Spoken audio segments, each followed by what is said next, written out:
안녕하세요. 저는 30대 여자입니다. 저는 아직 결혼을 안 한 미혼이에요. 사실 얼마 전까지만 해도 결혼 생각은 전혀 없었어요. 그런데 지금 만나는 남자친구를 만나고 나서는 생각이 바뀌었습니다. 사람이 참 착하고 다정다감해서 이 남자랑 일하면 결혼해서 평생 살 수도 있지 않을까라는 생각이 들더라고요. 사실 제가 성격이 좀 세요. 부모님 두 분 다 공부를 오래 하느라 결혼을 늦게 하셔서 저를 40이 넘어서 낳았거든요. 더군다나 외동딸이다 보니 어릴 때부터 공주처럼 자랐습니다. 태어나 지금까지 살면서 제 마음대로 안 되는 거 없이 살았어요. 그러다 보니 고집이 센 편이에요. 항상 하고 싶은 것도 많고 제가 하고 싶은 걸 누가 못하게 하면 그렇게 오기가 생깁니다. 그런 성격이다 보니 지금까지 순탄하게만 살지 않았어요. 부모님이야 자식이니 평생 저를 받아주시지만 다른 사람들은 그렇지 않으니까요. 제 성격이 남들보다 고집이 세고 배려심이 부족하다는 걸 저는 중고등학교에 가서야 알았어요. 학기 초에 친하게 지내던 애들이 2학기만 되면 꼭 멀어지게 되더라고요. 말을 걸어도 대충 대답하고 같이 떡볶이를 먹으러 가자고 해도 저만 빼고 자기들끼리 갔어요. 그런 일이 반복되다 보니 나중에는 제가 먼저 나한테 왜 그러냐고 왜 자꾸 거리를 두냐고 물어봤어요. 그러자 친구마다 하는 말이 비슷하더라고요. 유정이 너는 항상 네 마음대로만 하려고 하잖아. 네 뜻대로 안 해주면 무조건 안 하겠다고 그러고. 맞아. 더군다나 우리가 아무리 아니라고 이야기해도 네 생각이 맞는다고 생각하면 다른 사람들의 의견 다 무시하고 고집 피우잖아. 그거 진짜 힘들어. 그때까지 저는 제가 그런 애인 줄도 몰랐어요. 단지 다른 사람들보다 내 생각을 솔직하게 표현하는 사람이라고 여겼습니다. 야, 너네 웃긴다. 그렇게 기분 나빴으면 그때그때 이야기하면 되지. 유치하게 왜 사람을 따돌리고 연락까지 씹어? 너희가 하는 짓은 뭐 착한 짓이냐? 저는 친구들이 좋았어요. 부모님이야 항상 제 편이었지만 형제가 없다 보니 항상 심심하고 외로웠습니다. 그래서 친구들과 있으면 너무 즐겁고 행복했어요. 그런데 문제가 생길 때마다 제가 순순히 미안하다고 하지 않으니 어느새 주변에 친구가 하나도 없더라고요. 저도 알아요. 제 성격이 별로라는 걸요. 점점 더 사람들과 친하게 지내는 게 쉽지 않다 보니 저 나름대로 고쳐보려고 노력도 많이 했습니다. 그런데 아무리 노력을 하려고 해도 안 되는 게 있었어요. 제가 하기 싫은 건 죽어도 못하겠더라고요. 그 성격 때문에 태어나 처음으로 부모님과 마찰이 있었습니다. 수능을 치르고 얼마 안 됐을 때 일이에요. 부모님은 당연히 제가 법대를 갈 줄 알고 계셨어요. 그런데 제가 뜬금없이 간호대에 가겠다고 우겼습니다. 어릴 때부터 검사하겠다고 노래를 부르길래 당연히 법대 가겠다고 할 줄 알았더니만 네 성적에 굳이 간호대를 왜 가? 그래, 병원에서 일하고 싶은 거면 차라리 재수해서 내년에 의대 가는 거 어때? 제가 어릴 때 무슨 드라마를 보고는 드라마 속에 나오는 검사가 멋있다고 나중에 커서 검사가 되겠다고 하기는 했어요. 성적도 항상 나쁘지 않은 편이었기에 부모님은 당연히 법대에 가서 로스쿨에 진학할 줄 아셨죠. 그런데 최근에 생각이 변했습니다. 무슨 일이 있어도 간호대에 가서 훌륭한 수간호사가 되고 말 거라고요. 나 엄마 아빠가 뭐라고 하든 간호대 갈 거야. 그러니까 재순이 뭐니 그런 소리 하지 마세요. 아니 도대체 이게 무슨 일이야? 내 딸이지만 너처럼 너밖에 모르는 애가 간호사를 어떻게 하겠다고 그래? 그래, 간호사는 누구보다 배려심 넘치고 희생정신이 투철한 사람이어야 해. 너 정말 자신 있어? 당연히 자신 있지. 나처럼 머리 좋은 애는 뭘 해도 잘하는 거 몰라? 나 무조건 수간호사까지 해내고 말 거니까 걱정하지 마세요. 저를 이렇게 고집불통으로 만든 건 오냐오냐 귀하게만 키워주신 부모님 탓인데도 이런 순간에는 또 제 편을 안 들어주시더라고요. 두 분 다 굉장히 이성적으로 저에게 간호사는 안 어울려도 너무 안 어울린다고 하셨어요. 하지만 저는 생각을 바꿀 마음이 전혀 없었습니다. 이미 제 미래는 간호사로 제가 결정했으니까요. 제가 몇 년 전 급성 맹장으로 병원에 입원한 적이 있었어요. 당시에도 반 친구들과 사이가 멀어져서 학교에 거의 혼자 다닐 때였습니다. 그런데 아침부터 아랫배가 슬슬 아프기 시작하더니 점심 먹으러 학교 식당으로 가는 길에 도저히 견딜 수 없어 그대로 쓰러지고 말았어요. 당시에 저는 항상 혼자 다닐 때라 바로 도와주는 친구가 없어서 한참을 그대로 방치되어 있었어요. 그러다가 지나가던 선생님들이 저를 발견해서 그대로 병원으로 보내졌습니다. 그때 급하게 맹장 수술을 받고 통증이 너무 심해서 병원에 일주일이나 입원했었는데요. 그때 저를 많이 도와주신 분이 병원 수간호사 선생님이었어요. 부모님 두 분 다 워낙 바쁘셔서 병원에 같이 있어 주실 수가 없었는데요. 그런 제가 안쓰러웠는지 수간호사 선생님이 제 병실에 자주 들러주셨어요. 일이 바쁘실 텐데도 자주 들러서 말도 걸어주고 산책도 같이 도와주고 하셨어요. 제가 병원밥 맛없다고 자꾸 안 먹으니까 밖에서 제가 먹을 만한 간식들을 사다가 몰래 가져다 주기도 하셨어요. 이거 되게 유명한 빵집에서 사온 거니까 한 번에 먹지 말고 천천히 여러 번에 나눠서 먹어. 또 먹고 싶으면 선생님한테 이야기하고. 와, 대박! 저 이 빵 너무 먹고 싶었는데 감사해요, 선생님. 병원에 있을 때 잠깐 만난 간호사 선생님이었는데도 지금까지 그때의 기억이 생생해요. 어린 제가 보기에도 그 수간호사 선생님은 환자에게 진심이라는 게 그대로 느껴졌거든요. 그때 나눈 대화가 너무 따뜻하고 좋았습니다. 물론 그 선생님이 저에게만 잘해주신 건 아니었어요. 항상 보면 다른 환자들이나 간호사 선생님들에게도 너무나 다정하고 친절하게 대하시더라고요. 그 모습이 너무 멋있어 보였고 닮고 싶다는 생각이 들었어요. 그때까지 한 번도 느껴보지 못했던 존경심이라는 감정이 느껴졌습니다. 학창시절 내내 나의 부족한 성격 탓에 친구들과 멀어지고 힘든 시기를 겪어서 그런지 어린 마음에 더 심하게 감명받아 나도 저 사람처럼 되고 싶다는 마음이 점점 더 커졌습니다. 물론 사람이 한순간에 그렇게 변할 수야 없겠지만 간호사로서의 전문 지식을 가지고 환자들을 친절하게 대하다 보면 저도 그 수간호사 선생님처럼 되지 않을까 기대했습니다. 100%로는 아니더라도 그 선생님의 반만이라도 닮아갔으면 좋겠다는 마음으로요. 제 고집이 워낙 세다는 걸 부모님께서도 알기도 하셨고 제가 또 변덕이 심하다는 걸 아시기 때문에 또 언제 마음이 바뀔지 모른다고 부모님은 단순하게 생각하셨어요. 그런데 저는 생각보다 잘 해냈습니다. 간호대학을 다니는 내내 수석을 한 번도 놓치지 않았어요. 덕분에 졸업을 앞두고 우리나라에서 제일 알아주는 명문 대학병원에 단번에 합격했습니다. 저는 그렇게 꿈꾸던 진짜 간호사가 됐어요. 본격적으로 간호사로서 일을 시작하고 나니 학창시절 만났던 그 수간호사 선생님이 더 대단하다고 느껴졌습니다. 이렇게 일이 많고 힘든데 어떻게 그렇게 차분하고 다정한 성품으로 환자들을 대할 수 있는지 신기하기만 했어요. 저는 일은 참 잘하는 간호사가 되었지만 친절한 간호사는 되지 못했어요. 항상 제 가슴속에 품어둔 수간호사 선생님 같은 훌륭한 간호사가 되고 싶었지만 세상이 저를 그냥 그대로 두지 않았습니다. 병원엔 참 별의별 일이 많아요. 간호사에게 욕을 하는 환자도 있고 간호사를 본인 시녀로 아는 환자들도 수두룩합니다. 그러다 보니 자연스레 저는 더 독해지고 말이 없어졌어요. 간호사 생활 5년차가 넘었을 때 일이에요. 대학병원은 워낙 환자도 많고 긴급한 상황이 많다 보니 일의 규칙이라는 게 별로 없습니다. 내일, 니일 가리지 않고 급하면 누구라도 해야 하죠. 그러다 보니 연차가 쌓일수록 전공의들이 해야 하는 일까지 해야 할 때가 많아요. 의사나 전공의들은 본인들이 시간이 나야 병실에 올 수 있지만 간호사들은 항상 병실 앞에 있으니 환자들의 요구를 거절할 수가 없죠. 도대체 언제까지 기다리라는 거야? 어깨에 달린 주사 하나만 빼면 되는데 아무나 와서 해주면 되지. 언제까지 기다리래? 나 바빠. 빨리 빼. 환자분, 안에 피가 보이거나 염증이 생길 수도 있는 거라 전공의 선생님이 와서 해주셔야 돼요. 금방 오실 거니까 조금만 기다리세요. 기다리라고 한 지가 언제야? 일주일 입원하느라 좀이 쑤셔 죽겠어. 빨리 오라고 해. 그날도 환자분이 빨리 퇴원해야 한다고 바닥에 물건까지 던지며 하도 화를 내셔서 전공의가 와서 해야 하는 일을 제가 대신했어요. 간단한 일이지만 제 업무도 바쁜 와중에 왔다 갔다 신경을 써야 하니 슬슬 화가 올라와 있었어요.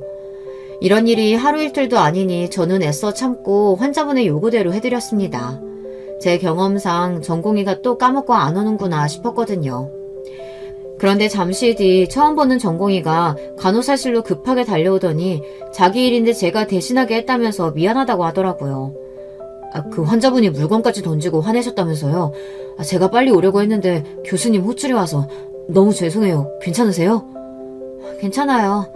선생님도 바쁘셔서 그런 건데 누구라도 할 수 있는 사람이 먼저 하면 되는 거죠 뭐. 전공의 선생님이 고개까지 연신 숙이면서 주머니에 있던 따뜻한 커피를 건네는데 그 모습이 제 눈에는 귀엽게 보였습니다. 이런 기분은 오랜만이었어요. 사실 병원 생활을 오래 하면 할수록 병원에서 만나는 사람들이 다 싫어지거든요. 의사든 간호사든 환자든 전부 다 싫어요. 아무래도 다들 아파서 온 사람들이고 조금만 실수를 해도 큰 사고로 이어질 수 있는 장소다 보니 다들 예민하고 까칠해요. 하루 종일 같이 일을 해도 웃으면서 인사하는 사람들도 거의 없고요. 그런데 아주 오랜만에 해맑고 다정한 사람을 보니 저도 모르게 힐링이 되더군요. 제가 다른 건 몰라도 사람 보는 눈은 있어요. 그 전공의를 제가 그 이후 1년 넘게 지켜봤는데 사람이 참 선하고 친절하더라고요. 그때 보았던 수간호사 선생님처럼 말이죠. 한번 관심을 주고 나니 그때부터 마음이 점점 커졌어요. 어느새 제가 그 전공의 선생님을 좋아하고 있더라고요. 저는 좋아하는 사람이 생기면 마음을 숨기지를 못합니다. 성격이 급해서 바로 다가가서 고백을 해야 직성이 풀려요. 물론 그것도 어릴 때 이야기고 저도 더는 어린 아이가 아니니 천천히 다가갔습니다. 더군다나 같은 병원 직원이니까요. 그런데 이 남자가 눈치가 참 없더라고요. 착하고 사람은 좋은데 제가 몇 번이나 같이 밥을 먹으며 추파를 던졌는데도 걸려들지를 않더라고요. 더군다나 워낙 다정다감한 성격이다 보니 잘해주기는 되게 잘해주더라고요. 사람이 포기 못하게 말이죠. 그러던 중 제가 병원에서 같이 일하던 간호사랑 문제가 좀 있었어요. 저보다 1년 선배 간호사였는데 일을 너무 못해요. 중요한 일을 까먹는 건 기본이었고 문제가 생겼을 때 다른 간호사들한테 미루는 게 습관인 사람이었죠. 저야 워낙 일을 잘하다 보니 그 선배한테 꼬투리를 잡힐 일이 없었는데 자꾸 본인이 실수할 때마다 다른 간호사들 핑계를 대며 팀 분위기를 망쳤어요. 안 그래도 일이 힘든데 같이 일하는 간호사끼리 사이가 불편하면 더 힘들어요. 위에서 힘들게 하니 어린 간호사들은 자꾸 그만두기도 했고요. 저희 팀에 자꾸 어린 간호사들이 그만두니 수간호사님께서 간호사들이 그만두는 이유에 대해 여러 번 물어보셨어요. 한두 번은 모르겠다고 둘러댔는데 같은 일이 반복되니 저도 짜증이 나서 더는 못 참겠더라고요. 결국은 수간호사님한테 사실대로 이야기했습니다. 1년 선배인 간호사가 힘들게 하는 게 있다고요. 그 이후 선배 간호사가 갑자기 다른 팀으로 가게 됐어요. 저는 잘 됐다 싶었는데 제가 수간호사님께 이야기하는 걸 선배가 알게 돼서 저에게 다짜고짜 따지더라고요. 너 평소에도 할 말 못할 말 구분 못해서 짜증나게 하더니만 네가 결국은 사고를 치는구나. 애들 그만두는 게 왜 나 때문이야. 네가 매일 애들한테 까다롭고 예민하게 구니까 애들이 힘들어서 나간 거 아니야. 선배 간호사는 또 저에게 책임을 전가하기 시작했어요. 저는 기가 막혀서 웃음도 안 나오더라고요. 저는 어이가 없어 한마디 하려고 자리에서 일어났습니다. 그런데 그때였어요. 생각지도 못한 사람이 나타나 제 편을 들었습니다. 제가 웬만하면 안 끼어들려고 했는데요. 박 선생님이 너무 모르시는 것 같아서 제가 한 말씀 드릴게요. 유정 선생님이야 다른 간호사분들 가르치느라 까다롭고 예민하게 군 거죠. 그만큼 중요한 일이니까요. 근데 박 선생님은 가르쳐주는 것도 없으면서 매일 본인 할 일 다른 간호사한테 넘겨서 부려먹고 본인 잘못한 것까지 다 덤탱이 씌우셨잖아요. 저도 옆에서 보면서 다른 간호사분들이 안쓰럽다고 생각했어요. 그 순간 간호사실에는 고요한 정적이 흘렀습니다. 평소 다정하고 친절하기로 유명한 남자 전공의가 저를 위해서 나서서 제 편을 들어주니 다들 놀랄만 했죠. 심지어 제 이름까지 붙여서 유정 선생님이라고 부르는데 저도 많이 놀랐어요. 평소 제가 그렇게 관심 있다는 티를 내도 영 반응이 없더니만 중요한 순간에 왕자님처럼 나타나 도와주니 저는 그 전공의 선생님이 더 좋아졌습니다. 이제 더는 물러설 곳이 없었어요. 저는 얼마 뒤 전공의 선생님에게 고백하고 사귀기 시작했습니다. 고백할 때까지만 해도 분명 차일 거라고 판단하고 한 고백이었는데 이 남자가 덥석 받아주더라고요. 심지어 본인도 오랫동안 저를 좋아했답니다. 제가 워낙 숫기가 없어서 표현을 못하는데 유정 선생님이 먼저 고백해 주시니까 너무 좋아요. 이 선생님은 정말 멋있는 것 같아요. 살다 남자한테 멋있다는 소리는 처음 들어봤습니다. 지금까지 제가 만나온 남자들은 다들 저에게 성격이 까칠하네, 자기밖에 모르네 이러면서 이기적이라고 했어요. 그래서 그런지 연애를 시작해도 반년 이상 해본 적이 없었죠. 그런데 이 남자친구와는 뭔가 달라도 너무 달랐습니다.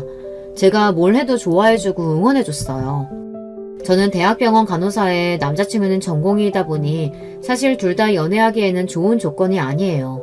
둘 다 바빠서 만날 시간도 거의 없으니까요. 그런데 둘 다 병원에서 어떻게 생활하는지 뻔히 다 알아서 그런지 자연스레 서로 배려하고 이해해줬습니다. 이런 연애는 처음이었어요. 전 남자친구들은 제가 3교대라 너무 피곤하다고 바쁘다고 하면 딱딱 근무 시간 지켜가며 일하는데 뭐가 힘드냐고 했어요. 일반 직장인들은 야근에 출장에 출퇴근의 시간이 정해져 있어도 지키지 못한다고 더 힘들다고 투덜거렸어요. 그런데 지금의 남자친구는 본인도 거의 못 자고 일해서 힘들 텐데도 항상 저를 먼저 챙겨주었습니다. 제가 출근하는 시간, 퇴근하는 시간, 자는 시간 미리 확인해서 바쁜 시간은 피해서 연락하고 최대한 쉬는 날에 미리 맞춰서 데이트할 수 있게 시간을 맞췄죠. 남자친구가 먼저 저를 생각해주고 항상 배려해주다 보니 저도 자연스레 성격이 유순해졌어요. 남자친구를 만나는 동안은 화를 낼 일도 없고 고집을 피울 일도 전혀 없었죠. 남자친구는 저를 좋은 사람이 되게 만들어줬어요. 사실 다정하고 친절한 사람이 되기 위해 간호사가 됐는데도 어느새 더 까칠하고 예민해진 저를 보다 보면 마음이 안 좋을 때가 많았습니다. 환자들에게 치여서 힘들 때는 내가 왜 굳이 간호사가 돼서 이런 대접을 받고 고생을 하나 싶을 때도 많았습니다. 그래서 때려치우고 싶은 순간도 있었어요. 예전에 저라면 당연히 박차고 나갔을 거예요. 그런데 남자친구는 그럴 때마다 저에게 응원과 위로를 아끼지 않았습니다. 사실 나도 의사만 되면 모든 게 다 끝날 줄 알았는데 이렇게 힘들 줄 몰랐어. 그래서 매일 울면서 그만둬야 하나 고민했었는데 그때 자기를 만나게 된 거야. 또 할 일 까먹어서 교수님께 욕먹겠다 했던 순간 자기가 영웅처럼 나타나서 도와줬잖아. 거기다가 나한테 짜증낼 수도 있는 상황이었는데도 자기는 별일 아니라는 듯이 싫은 내색도 안 하고. 그때 내가 자기 보면서 저렇게 힘든데도 멋있게 일하는 사람이 있구나 싶어서 많이 배웠다니까. 남자친구의 말을 듣는데 저는 하마터면 눈물이 날 뻔했습니다. 누군가에게 제 모습이 멋있고 좋게 보였다는 게 이렇게 위로가 될 줄 몰랐어요. 지난 시간 동안 고생한 세월이 다 보상받는 느낌이었습니다. 예전에 제가 병원에서 만났던 수간호사님께 느꼈던 기분을 다른 사람이 저에게 느꼈다고 생각하니 너무 좋더라고요. 남자친구 덕분에 저는 기운을 차렸어요. 그리고 어느새 제가 누구보다 제가 하는 일에 대해 좋아하고 있다는 사실을 깨달았습니다. 제가 친절하고 다정한 간호사는 아니었지만 정확하고 꼼꼼한 간호사라는 건 장담해요. 그리고 간호사를 힘들게 하는 환자도 많지만 좋은 분들도 많이 만나기도 하고요. 간호사복을 입고 하루 종일 온몸의 긴장감을 꽉 조이고 일하는 것도 좋고 환자들이 많이 좋아져서 퇴원할 때마다 저에게 고맙다고 하는 말도 말로 설명할 수 없을 정도로 희열감이 들었습니다. 저는 남자친구를 만나는 동안 점점 더 좋은 방향으로 성장할 수 있었어요. 그리고 성격도 전보다 많이 온순해지는 것 같았어요. 남자친구는 참 변함이 없는 사람이었어요. 정경이 때야 사람이 착하고 순할 수 있습니다. 그런데 제가 병원에서 지켜본 바에 의하면 전문의가 되면 다들 달라졌어요. 그전까지는 모르는 게 많아서 어리바리했던 의사들도 전문의가 되고 나면 간호사들은 은근 무시하고 아는 척하는 게 있거든요. 그런데 남자친구는 그렇지 않았습니다. 병원에서도 친절하고 좋은 의사로 유명했어요. 그러다 보니 저는 남자친구를 볼 때마다 제가 어디 가서 이런 남자를 또 만날 수 있을까 매일 생각했습니다. 저는 자연스레 결혼 생각이 들었어요. 비혼이나 다름없었던 저였는데 이런 남자친구와의 결혼이라면 행복하게 살 수 있을 것 같았죠. 그런데 세상에 쉬운 일이란 없었습니다. 남자친구와의 결혼에 걸리는 게 딱 한 가지 있었어요. 바로 시어머니였습니다.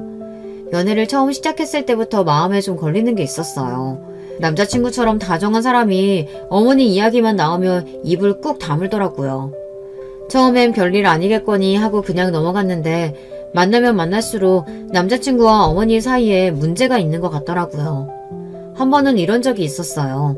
남자친구와 제가 오랜만에 쉬는 날이 겹쳐서 여행을 갔어요. 1박 2일로 간 건 처음이라 둘 다 신나 있었습니다. 그런데 숙소에 도착할 때쯤 남자친구에게 전화가 걸려왔어요. 핸드폰 화면을 보니 남자친구의 어머니였습니다. 그런데 남자친구가 전화를 안 받더라고요. 저는 신경이 쓰여서 왜 전화를 안 받느냐고 물었습니다. 그러자 남자친구가 하는 말이 놀라웠어요. 어머니는 나 여행 온 거 모르시거든. 그냥 일하는 줄 알아. 우리 집에서는 있을 수 없는 일이라 신기했습니다. 저희 부모님은 제가 친구랑 밥만 먹고 들어와도 누구랑 먹었냐, 뭘 먹었냐 꼬치꼬치 물으시는데 남자친구 어머님은 같이 사는 아들이 여행 간 것도 모른다는 게 신기했죠. 이런 이야기하기 창피한데 내가 여자친구랑 여행 온 거 알면 우리 어머니 난리치실 거야. 을사대래가 연애는 무슨 연애냐고. 아무리 그래도 1박 2일 여행인데 미리 말씀드려야 하는 거 아닐까? 말해봐야 좋은 소리 못 들을 텐데 뭐하러 이야기하겠어. 우리 어머니는 내가 병원 쉬고 여행 갔다는 것보다 차라리 못 쉬고 밤새도록 일했다는 이야기를 더 좋아하실 거야. 남자친구의 이야기를 듣는 내내 저는 공감이 안 돼서 혼났어요. 30이 넘은 아들이 연애하는 게 도대체 뭐가 문제인가 싶기도 했고 매일 병원에서 일하느라 힘든 아들이 여행 좀 가는 게 어떤가 싶기도 했습니다. 저는 의아해서 남자친구에게 을사는 연애도 하면 안 되는 거냐고 물었습니다. 그러자 남자친구가 우물쭈물 하더니만 자신의 어머니에 관한 이야기를 하더군요. 남자친구 말이 어머니께서 굉장히 무섭고 엄하시대요. 나 학교 다니는 내내 새벽 2시에 자고 5시에 일어나서 공부했어. 안 그러면 어머니가 밥도 안 주고 주말에 몰래 친구들이랑 영화라도 보고 들어오면 핸드폰이 부서지기도 했었거든. 남자친구는 너무 담담하게 이야기하는데 사실 저는 놀랐습니다. 남자친구와 이야기를 하다 보니 남자친구가 그동안 어떻게 살았는지 조금 알겠더라고요. 남자친구는 의대에 가기 위해 하루 종일 공부하고 하루에 3시간밖에 자지 못했대요. 중고등학교 6년 내내 말이죠. 거기다가 주말에도 쉬지 못하고 친구도 만날 수가 없었답니다. 너무 답답해서 잠깐이라도 친구들이랑 놀고 오려고 하면 어머니께서 절대 안 된다고 하셨대요. 네가 다른 애들이랑 같아? 너는 특별해. 잘난 부모 덕에 좋은 머리 타고났으면 더 악착같이 열심히 할 생각을 해야지. 다른 평범한 애들처럼 놀 생각만 하면 되겠어? 평범하든 특별하든 사람이 좀 쉬어가면서 해야 공부도 잘 되죠. 매일 쳇바퀴처럼 똑같이 사는 거 이제 좀 지겨워요. 어머니 말이라면 1년 365일 매일 잘 됐다가 너무 힘들어서 한번 쉬고 싶다고 말을 해도 어머니는 들어주지 않으셨답니다. 사람 살리는 의사가 될 건데 그 정도도 못 참으면 안 된다고요. 당시에 남자친구가 귀에 딱지가 생기게 들은 말이 특별하다는 말이랍니다. 남자친구 부모님 2분 다 학벌이 좋으세요. 아버님은 명문대를 나와 여대에서 교수로 계시고 어머니는 약대를 나와 약사라고 하더라고요.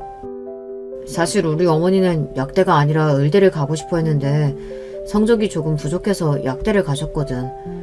그래서 그런지 내가 혹여나 의대에 떨어질까봐 나보다 더 전전긍긍하셨어. 어머니는 당신이 이루지 못한 꿈을 아들에게 이루게 하려고 학창시절 내내 지독하게 공부를 시키셨나 보더라고요. 그런 이야기를 들으니 저는 남자친구가 더 대단하게 느껴졌습니다.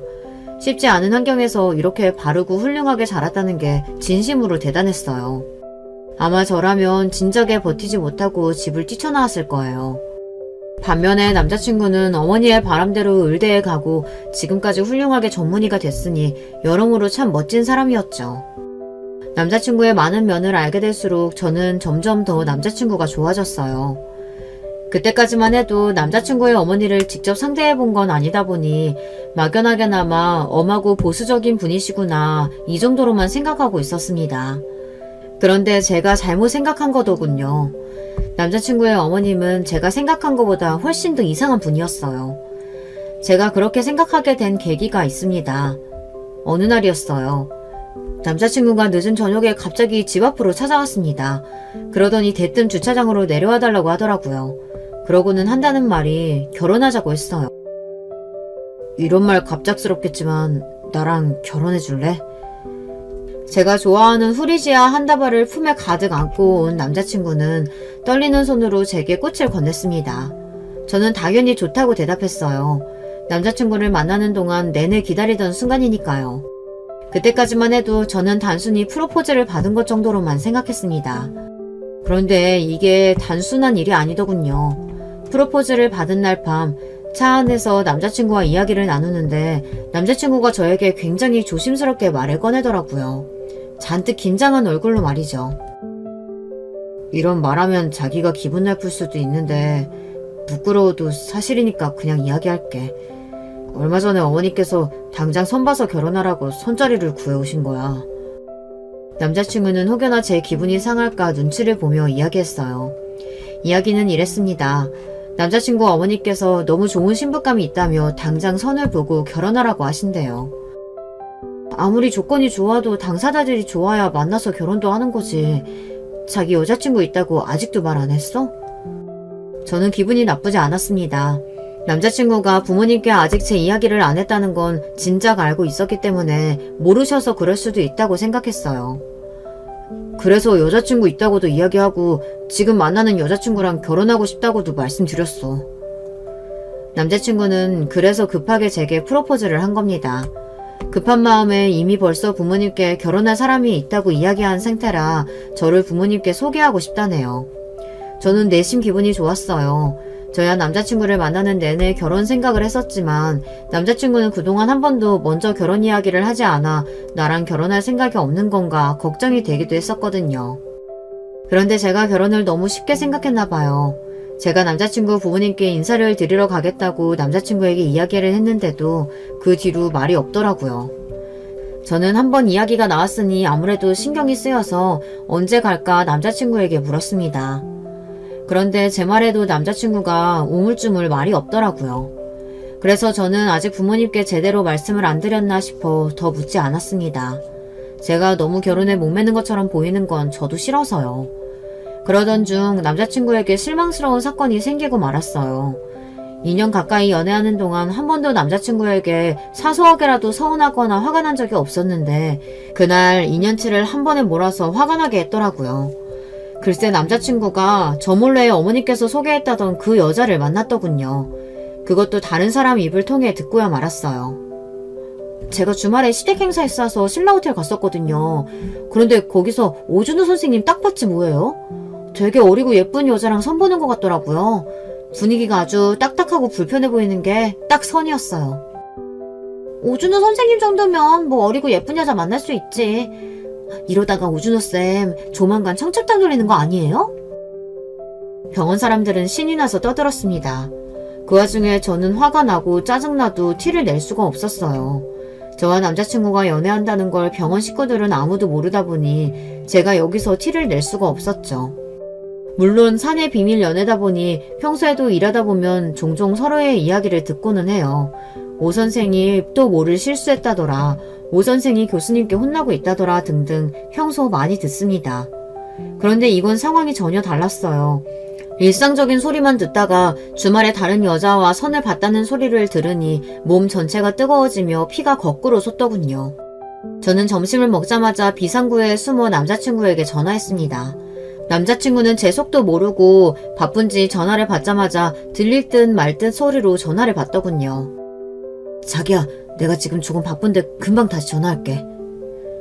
아무것도 모른다는 듯 해맑은 남자친구의 목소리에 저는 화가 치밀어 올랐어요.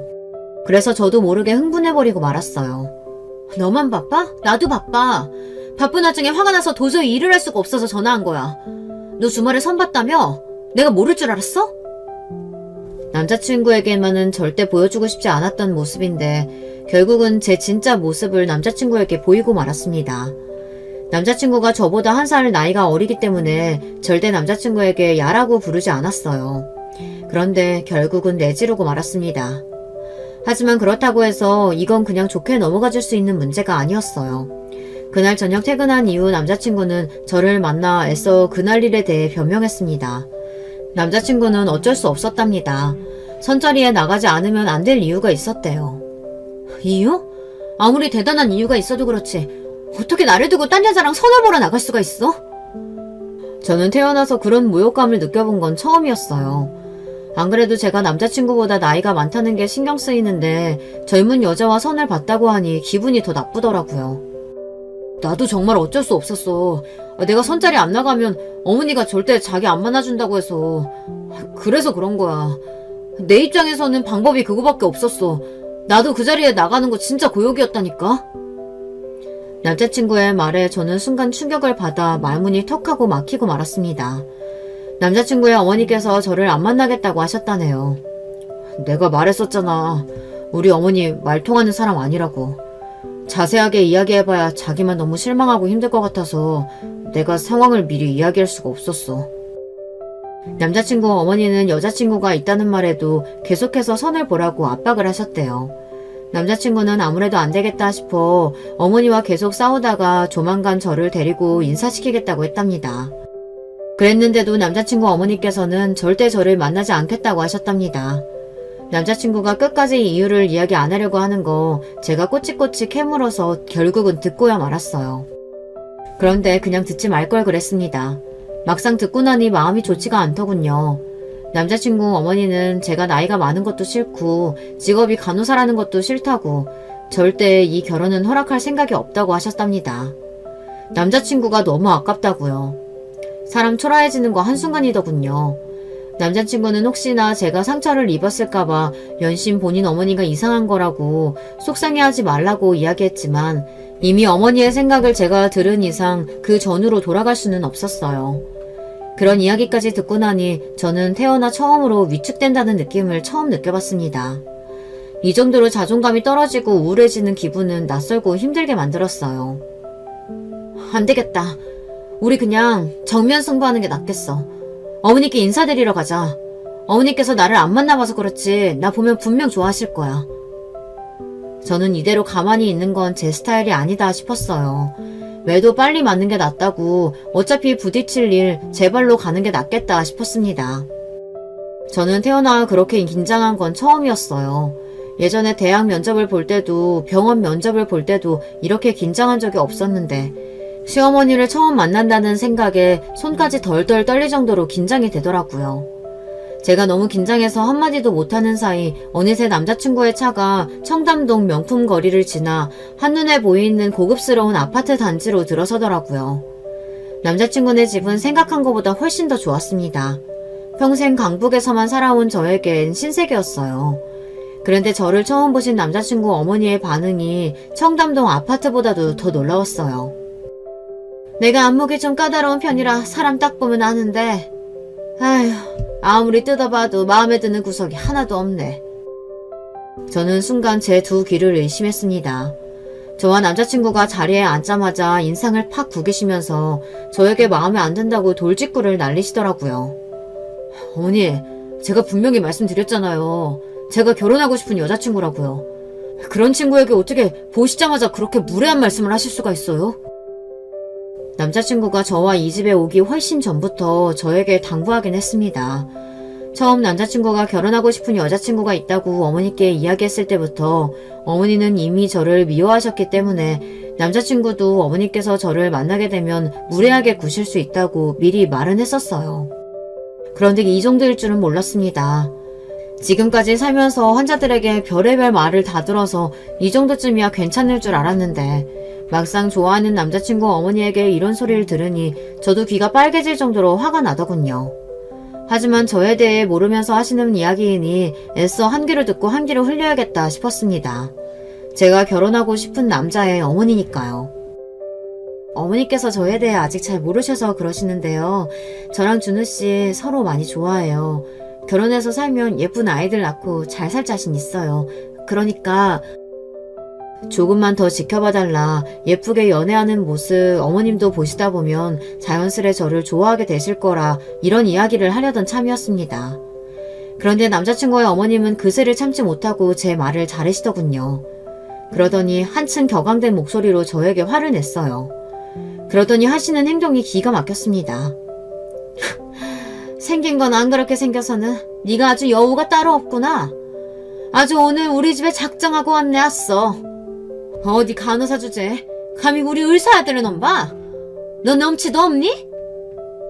순식간에 자리에서 벌떡 일어난 어머님께서 갑자기 제 머리끄댕이를 잡고 마구 흔들었어요. 저는 태어나 난생 처음 겪는 상황에 너무 당황해서 어머니의 손에 끌려다녔습니다. 내가 웬만하면 전작해 이야기하고 보내주려고 했는데 이게 아주 보통이 아니네. 나는 죽었다 깨어나도 너 같은 며느리 볼 생각 없으니까 이 딱지고 저리 꺼져. 내 아들 옆에서 떨어지라고. 너무도 순식간에 일어난 일이라 저도 너무 당황했어요. 역시나 놀란 남자친구가 어머니의 허리를 잡아 밀어내지 않았더라면 저는 그대로 머리털이 다 뽑히고 말았을 거예요. 그 순간 너무 억울하고 어이가 없어서 저도 눈이 번쩍 뜨이더군요. 저는 순간 날카로워진 눈매로 어머니를 쏘아봤어요. 이런 아줌마가 어떻게 남자친구처럼 좋은 사람의 어머니일 수 있는지 이해가 안 돼서요. 저는 화가 나도 너무 나서 숨까지 벅차올라 씩씩거렸습니다. 그리고 순간 결혼이고 뭐고 이 아줌마의 콧대를 꺾어버리자 싶더군요. 나에 대해서 잘 알지도 못하면서 이렇게 선 넘으시면 앞으로 어쩌시려고 이래요? 제 말에 남자친구 어머님의 얼굴도 뜨겁게 타오르더군요. 뭐야? 이 버리장머리 없는 년이? 어디서 가면 큰 소리야? 내가 너 같은 년 때문에 책임을 지긴 뭘 져? 이때다 싶어 저는 허리를 곧게 펴고 남자친구 어머님을 똑바로 마주하고 섰습니다. 그리고 지금까지 꾹 참고 있었던 말을 뱉어버렸어요. 제가 어머님 부담스러우실까봐 이런 말까지는 안 하려고 했는데 말씀드려야겠네요. 제가 간호사이긴 한데 우리 병원 병원장이 바로 우리 아버지예요. 이제 좀 아시겠어요? 남자친구에게조차 말하지 않았던 사실을 끝내 제가 이야기하고 말았습니다. 네, 맞아요. 사실 저희 아버지께서 의사셨습니다. 심지어 제가 다니고 있는 대학병원 병원장이세요. 병원장 딸이 같은 병원 간호사라고 하면 병원 직원들이 다들 불편해할 게 뻔하니 저와 아버지는 둘 다 비밀로 하고 병원에 다녔어요. 더군다나 남자친구도 같은 병원의 의사이다 보니 혹시나 불편해할까 싶어 이야기하지 않았습니다. 지금까지 병원에 다니면서 별의별 일이 다 있었지만 그럴 때마다 병원장 딸이라는 사실만은 이야기하지 않으려고 혼자 힘으로 악착같이 버텼습니다. 아버지 백으로 편하게 일한다는 이야기만은 절대 듣고 싶지 않아서요. 그런데 저도 엄한 사람한테 머리끄댕이를 한번 잡히고 보니 눈에 뵈는 게 없더군요. 이런 몰상식한 아줌마에게는 말을 해야 할 것 같았어요. 자기야, 그게 무슨 말이야? 병원장님이 자기 아버님이라고? 자기한테까지 이야기 못해서 미안해. 아버지가 은퇴하실 때까지는 비밀로 하자고 하셔서 나도 어쩔 수 없었어. 근데 사실이야. 남자친구에게는 아버지께서 내년이면 임기가 끝나실 예정이라 그때가 돼서 이야기할 생각이었어요. 그런데 제가 먼저 이 이야기를 하게 될 줄은 꿈에도 몰랐습니다. 그 정도로 너무 화가 났어요. 반면 남자친구는 지금 현 상황이 혼란스러운지 털썩 소파에 주저앉았습니다. 그런데 어이가 없는 상황은 여기서 끝이 아니었어요. 더 어이가 없었던 건 저희 아버지가 병원장이라는 이야기를 한 직후 남자친구의 어머니의 태도가 180도 달라졌다는 겁니다. 몇 번이나 저에게 그 말이 사실이냐고 확인하시더니만 순식간에 표정이 달라졌어요. 바로 조금 전 움켜쥐셨던 제 머리를 급하게 쓰다듬으면서 자신도 모르게 너무 흥분해버렸다고 하시더라고요. 어머마, 얘 좀 봐. 그런 중요한 이야기를 왜 안 하고 숨기고 있었어?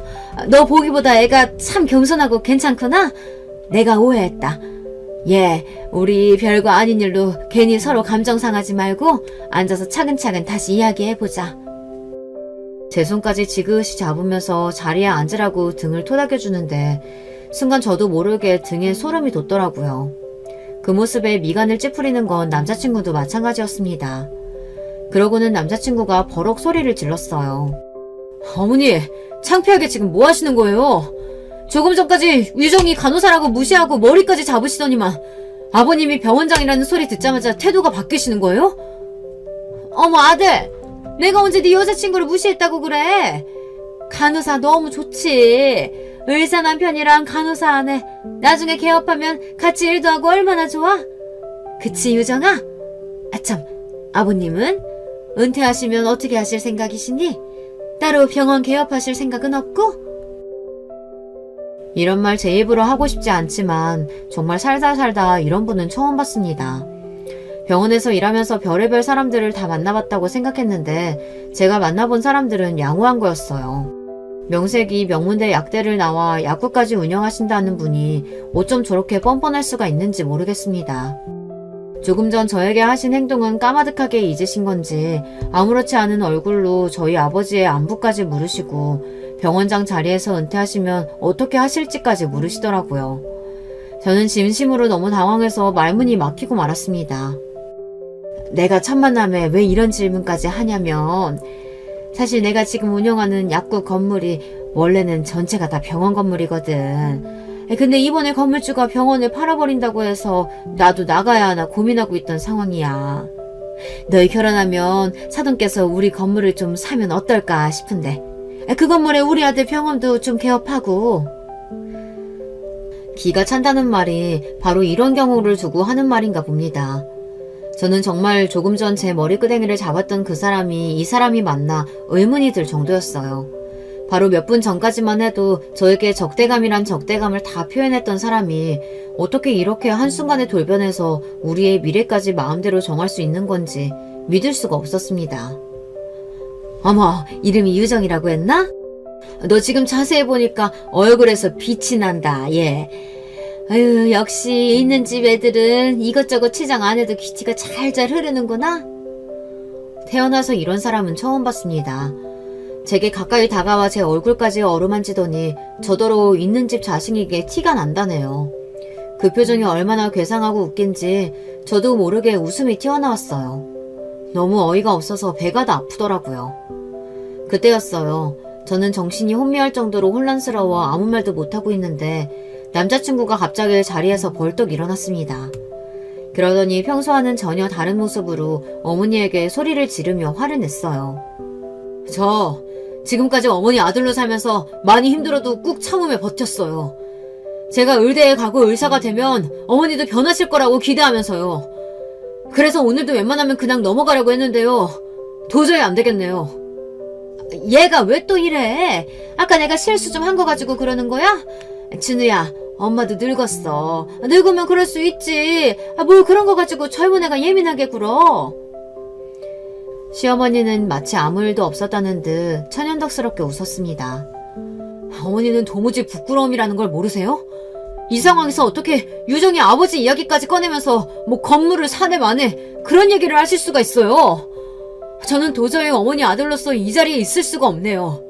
저 당분간 나가서 지낼 테니까 연락하지 마세요. 남자친구의 어머니는 그럴 수도 있지 뭘 그러냐고 끝까지 당신의 잘못을 모르셨어요. 오히려 남자친구에게 예민하다고 구박하셨습니다. 그러자 남자친구는 눈물까지 글썽거리며 소리를 지르며 울먹이더니 결국은 저를 데리고 집을 나와버렸습니다. 우리 어머니지만 정말 말이 안 통해.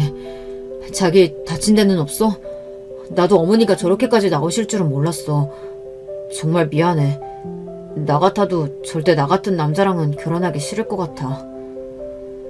남자친구는 저를 집으로 데려다주는 길에 잔뜩 일그러진 얼굴로 시무룩해져서는 저에게 사과부터 했습니다.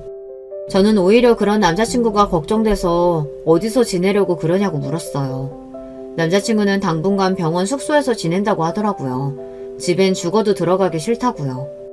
그날 밤 집에 돌아와 저는 한참을 뒤척이다 잠들지 못했어요. 너무 고민이 많아서요. 속이 답답해서 거실에 혼자 앉아 멍하니 생각을 하고 있는데 그런 저를 발견한 아버지께서 무슨 일이냐고 물으셨습니다. 남자친구네 집에 갔다 온다고 하더니만 왜 이렇게 시무룩해 있어? 그 집에서 무슨 일 있었어? 아버지의 자상한 음성에 저도 모르게 눈물이 쏟아지고 말았습니다. 갑자기 제가 울어버리니 아버지도 당황하셔서 급하게 제 곁으로 다가와 앉으셨어요. 저는 속이 너무 답답한 나머지 그날 있었던 일을 아버지에게 모두 다 이야기하고 말았습니다. 제 이야기에 아버지는 한숨을 크게 쉬셨어요. 오준호 선생 어머니가 네 머리끄댕이를 잡았다고? 아휴 세상에 어디 그런 몰상식한 옆에 내가 다 있어. 아버지는 이야기를 다 들으시고는 너무 속상해하셨어요. 제가 남자친구네 집에 가서 그런 말도 안 되는 대접을 받았으니 당연했죠. 뭘 고민해? 당연히 그런 말도 안 되는 집구석에는 시집가면 안 되지. 내가 병원장이라는 소리에 그렇게 손바닥 뒤집듯 사람이 달라지는 거면 안 봐도 뻔하다. 아무리 남자가 좋아도 시어머니 자리가 그 모양이면 안 하는 게 맞아. 나도 이 결혼은 반대니까 많은 시간 내에 정리해. 아버지도 내가 오준호 선생이랑 사귄다고 했을 때 사람 괜찮아 보인다고 잘 만나보라고 했었잖아. 그거야 사람만 봤을 때 이야기지. 아무리 사람이 괜찮으면 뭘 해. 집안이 똥통인데. 괜히 시간 끌지 말고 아버지 말 들어. 제 생각이 짧았어요. 저도 혼자서 감당하기엔 너무 힘들어서 아버지께 말씀드린 건데 아버지마저 저와 남자친구 사이를 반대하셨어요. 나이도 있는데 결혼할 상대가 아니면 하루빨리 정리하는 게 맞다고요. 저도 아버지 말씀이 맞는다고 생각은 해요. 하지만 남자친구의 어머님은 어머니고 남자친구는 남자친구잖아요. 그런 꼴을 당하고도 저는 남자친구에 대한 마음에는 변함이 없었습니다. 오히려 그 일로 자주 연락도 못하고 만나지 못하게 되자 더 쓸쓸하고 보고 싶었어요. 확실히 그 일이 있고 난 뒤 남자친구와도 어딘가 조금 어색해졌어요. 남자친구도 저에게 전처럼 대하기 어려운지 연락은 하고 있지만 그전처럼 데이트는 하지 못하고 있습니다. 어쩌면 좋을까요? 정말 이대로 남자친구와 헤어지는 게 맞는 걸까요? 하지만 아무리 생각해도 제 인생에서 다시금 또 지금의 남자친구처럼 좋은 사람은 만나지 못할 것 같아요. 이런 고민을 해야 한다는 게 너무도 가슴이 아픕니다. 저보다 경험이 많으신 인생 선배님들께서 제발 좀 도와주세요. 아무리 좋은 사람이고 사랑하더라도 시어머니 자리가 저런 분이면 헤어지는 게 맞는 걸까요? 아니면 감수하고서라도 남자친구와의 결혼을 하는 게 맞는 걸까요? 선배님들의 의견과 조언 댓글로 남겨주시면 하나하나 다 확인하고 참고하도록 하겠습니다. 늦게까지 저의 긴 이야기 들어주셔서 감사해요. 여러분에게는 언제나 즐거운 일만 가득하시길 바라겠습니다. 여러분, 두 번 시작하기 전에 좋아요, 구독 꼭 눌러주실 거죠? 그럼 두 번째 사연 바로 시작합니다. 안녕하세요. 저는 지방에 사는 40대 여자입니다. 오늘은 얼마 전에 일어난 일에 대해 사연을 제보하려고 해요. 주위 친구들에게 말했더니 너무 재밌어 하더라고요. 그러면서 이런 사연은 우리만 알고 있기가 아쉽다고 해서 저도 제보하게 됐습니다. 이 사연을 듣고 계신 분들 중에 혹시 기혼이신 분들은 저를 많이 이해하실 거예요. 왜냐하면 오늘 사연은 바로 고부 갈등, 시집살이에 관한 사연입니다. 대한민국 며느리라면 아주 작게라도 시집살이를 대부분 당하셨을 거예요. 당장 우리 엄마도 친할머니에게 시집살이를 심하게 당하셨어요. 야, 반찬이 이게 뭐니? 아유, 도대체 집에서 어떻게 배웠길래 이래? 저는 친할머니와 태어날 때부터 같이 살았습니다. 그런 제가 기억하는 친할머니는 동화 속에 나오는 마녀였어요. 착한 우리 엄마를 마구 괴롭히는 마녀요. 실제로 우리 친정엄마는 제가 태어나서 만난 사람 중에 제일 선한 사람입니다. 어디 가서 싫은 소리 절대 못하고 항상 사람들에게 친절하세요. 안타깝게도 엄마는 부모님을 일찍 여의셨어요. 그래서 고아인 상태로 시집을 가게 되셨습니다. 친할머니는 그런 엄마가 만만하고 싫었는지 시집살이를 매우 심하게 하셨어요. 엄마, 그만해요. 숙자한테 도대체 왜 그렇게 대하세요? 지혜가 보고 배우잖아요. 내가 뭘 했다고 그래? 결혼하더니 그 여자한테 빠져서 지 엄마한테 저러는 것 좀 봐. 돌아가신 네 아빠한테 부끄럽지도 않아? 엄마는 아빠한테 안 부끄러우세요? 며느리한테 야라고 부르는 시어머니가 어디 있어요? 다행히 엄마에겐 아빠라는 든든한 지원군이 있었어요. 하지만 안타깝게도 아빠가 엄마를 감쌀 때마다 친할머니의 괴롭힘은 더 심해졌습니다. 어렸던 제가 볼 때도 심했어요. 더군다나 친할머니는 남아선호 사상이 아주 심한 분이셨어요. 근데 엄마는 자식이 저 하나였습니다. 그래서 대놓고 친할머니께 이렇게 말씀하시기도 하셨어요. 네가 이러니까 아들을 못 낳지. 마음을 곱게 먹어야 아들이라는 선물을 하늘이 주시는 거야. 이런 시집살이는 제가 중학생 때까지 지속됐어요. 그러다 어떤 사건으로 인해 엄마는 저를 데리고 이혼해서 나왔습니다. 그 사건은 바로 친할머니의 병간호 문제였어요. 할머니가 잠깐 마실을 나가셨다가 크게 넘어지셨거든요. 그러면서 허리를 심하게 다쳐 누워 계셔야 했습니다. 정신은 온전한 상태였어요.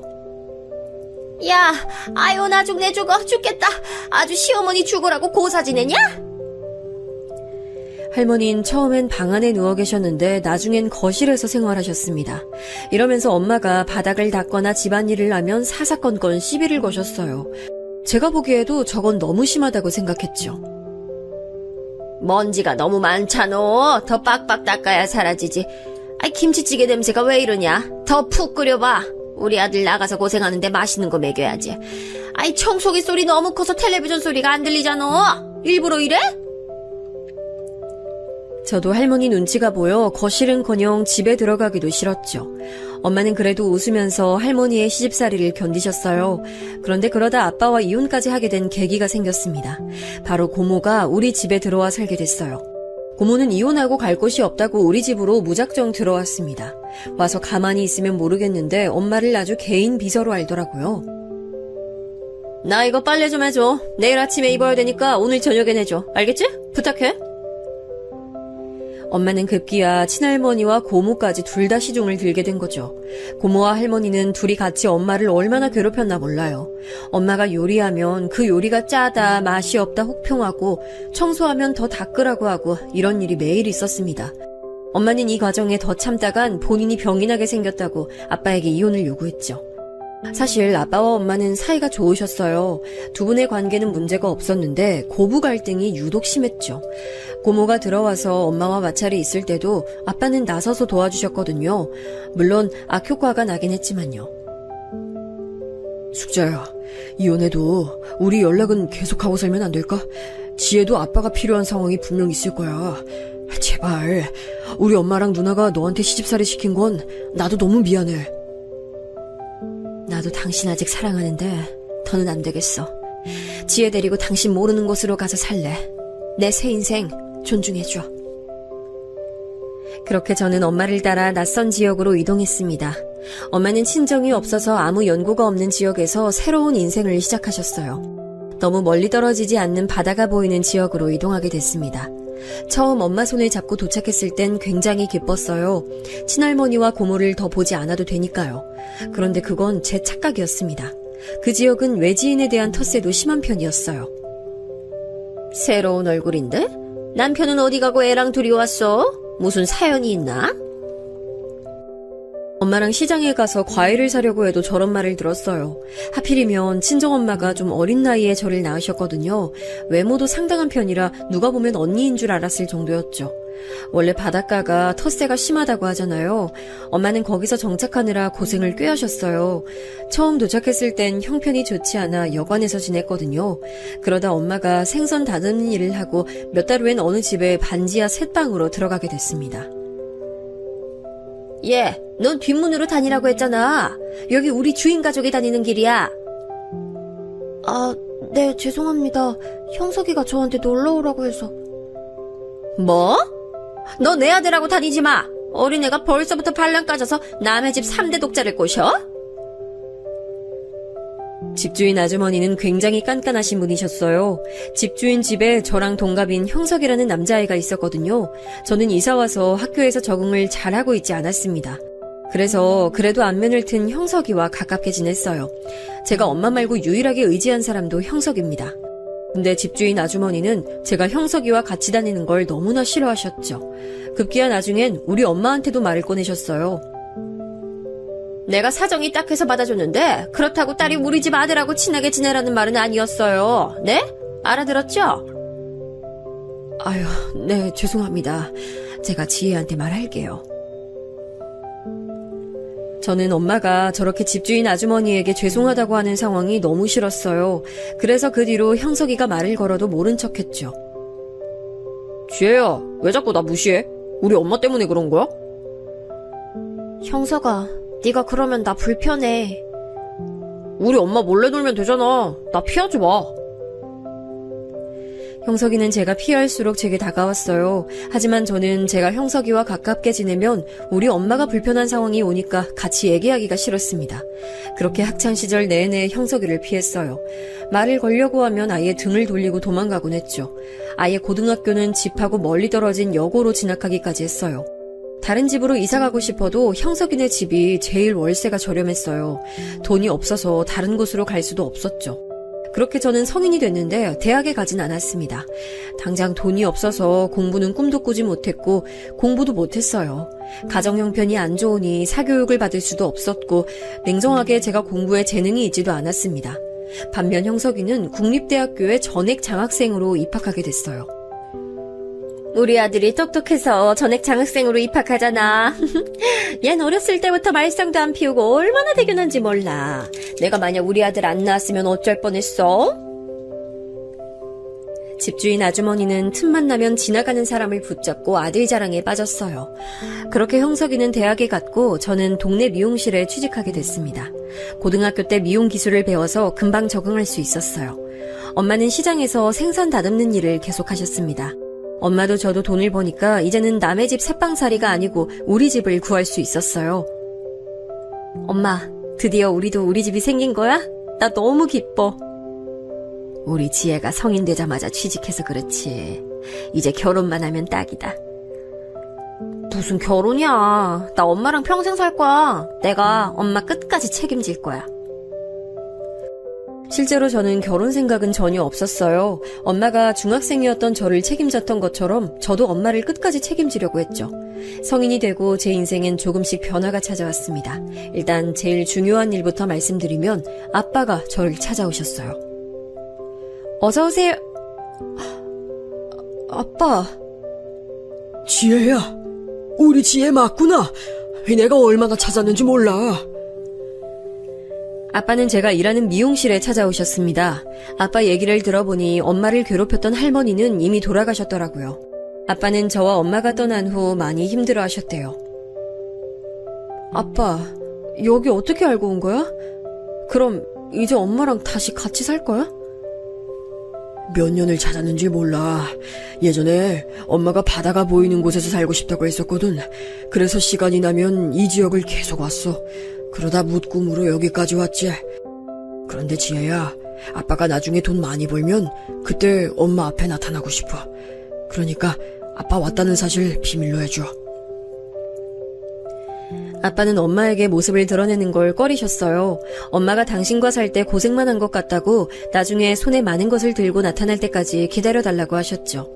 저는 할머니와 고모한테는 나쁜 기억만 있었는데 아빠는 좋은 기억만 있었거든요. 아빠는 우리 엄마와 저한테 최고의 남편이자 아빠였어요. 그래서 아빠의 의견을 존중해줬습니다. 그렇게 아빠는 제 얼굴만 보고 바로 다시 가셨고 종종 저를 보러 오셨습니다. 저도 끝까지 엄마한테 모른 척했죠. 그리고 저는 형석이와의 연애를 시작하게 됐습니다. 제가 형석이를 피해 다녔다고 했잖아요. 성인이 되고 형석이가 대학에 가며 저한테 적극적으로 들이대기 시작했어요. 미용실 앞까지 매일같이 찾아왔고 저를 집까지 데려다 줬습니다. 간식도 자주 사오고 남자임이 필요할 때도 자기 일처럼 도와줬어요. 그런 모습을 보고 저도 마음이 점차 열려 사귀게 됐죠. 그리고 우리가 자주 붙어 다니기 시작하자 집주인 아주머니는 미용실까지 찾아오셨어요. 어려울 때 도와줬더니 은혜를 이렇게 갚어? 어떻게 다른 사람도 아니고 네가 우리 아들을 꼬셔? 우리 아들은 똑똑한 집안 좋은 사람하고 결혼해야 돼. 자꾸 미용실에 찾아와서 저러니 원장님과 손님들 눈치가 보였습니다. 실제로 원장님은 제게 직접적으로 말씀하시기도 하셨어요. 지혜야, 손님들한테 말이 많이 나온다. 물론 형석이가 우리 가게 힘들 때 도와줬던 건 맞는데 내가 곤란하네. 네, 제가 더 찾아오지 말라고 할게요. 죄송해요. 집주인 아주머니는 이 좁은 동네에서 막강한 영향력을 가지고 있었어요. 워낙 집에 돈도 있었고 발이 넓었거든요. 모르는 사람이 없을 정도라 눈엣가시가 되면 얼마나 힘든지 저도 알고 있었습니다. 몰려다니는 아줌마 무리가 있었는데 입김이 장난 아니었거든요. 실제로 제가 학교 다닐 때도 학교에 얼마나 찾아왔던지 선생님들이 한두 번 곤란해하신 게 아니었죠. 여기서 계속 살 거면 제가 피하는 게 맞다 생각했어요. 그런데 원래 하지 말라면 더 하고 싶은 게 사람 심리잖아요. 형석이와 저는 집주인 아주머니를 포함해 동네 사람들 몰래 만나기 시작했습니다. 일부러 다른 동네에 가서 만나기도 하고 밤늦게 보기도 했죠. 그리고 그렇게 시간이 지나고 저는 인생에서 가장 큰 사건이 발생하게 됐어요. 네? 뭐라고요? 선생님 다시 봐주세요. 그럴 리가 없어요. 말도 안 돼. 다시 봐도 맞아요. 지금 임신 4개월이에요. 왜 지금까지 안 왔어요? 이 정도면 임신 증상 있었을 텐데. 아무튼 4개월 맞아요. 제가 원래 몸이 좋지 않아 생리를 건너뛰는 일이 많았거든요. 그리고 임신 초기 증상도 그냥 피곤해서 그런 줄 알았어요. 그때 당시 미용실도 바빠서 단순히 체력 문제인 줄 알았죠. 너무 놀란 마음에 엄마한테 말도 못하고 바로 형석이에게 말했습니다. 지혜야, 결혼하자. 난 우리 아기 절대 못 지워. 내가 책임질게. 마침 나도 이제 곧 졸업하니까 우리 같이 살자. 우리만 좋다고 될 게 아니잖아. 어른들 반대는 어떡해? 우리 엄마는 내가 설득한다고 해도 너네 엄마는 나 벌써 무서워. 그건 내가 알아서 할게. 우리 엄마 나한텐 꼼짝 못하는 거 알지? 내가 세게 나가면 될 거야. 너무 걱정하지 마. 형석이는 초조해하는 저를 달래줬어요. 초산이기도 했고 어렸던 저는 배가 그렇게 나오지 않았거든요. 말하면 지우라고 할까봐 저는 일부러 임신 막달에 어른들에게 알렸습니다. 형석이도 동의한 생각이었죠. 양가 부모님 반응은 엄청났습니다.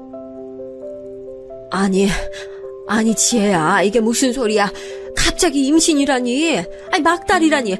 그러면 다음 달에 아기를 낳겠다는 거야? 아니 나는 네가 형석이랑 만나는 건 알았는데 임신한 줄은 몰랐지. 너 아직 어려. 지워. 못 지워. 이미 막달인데 어떻게 지워. 그리고 나 이 애 키울 거야. 형석이랑 이미 얘기 끝났어. 나도 미용실에서 일하고 형석이도 곧 졸업하고 취직하면 키울 수 있어. 결혼이 장난이야? 넌 내가 그렇게 시집살이 당해서 이혼까지 했는데 아니 왜 지옥불에 네 발로 들어가려 해?